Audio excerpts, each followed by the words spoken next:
So now we are going to discuss how we can use the insulation resistance tester and how we can check this compressor by this insulation resistance tester. Okay, so this is the insulation resistance tester. We have two lead, you can see here. Okay, so the black air lead will be connected with R and the red lead will be connected with line.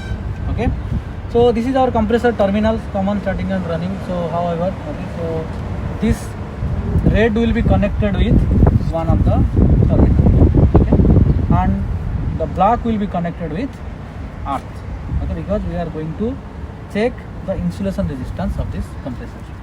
So we have to choose the voltage 250 voltage. After that we have to check by pressing the test button. Okay, so now what is the resistance?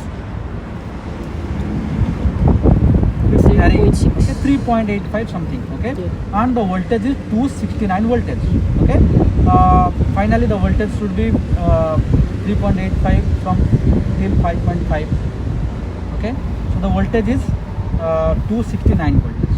That means there is resistance between the earth and the compressor. That means our compressor is okay. Okay. So how we can know if our compressor is bad? Okay. So now for I have to switch off it. Okay. So now I will connect one cable with compressor and the earth. Okay. Okay. So just this cable is connected with one of the terminal and earth.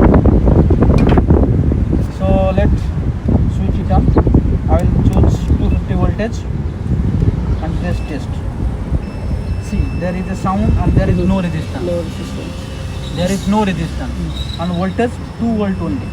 That means my compressor grounded. Okay, so there is no resistance between the compressor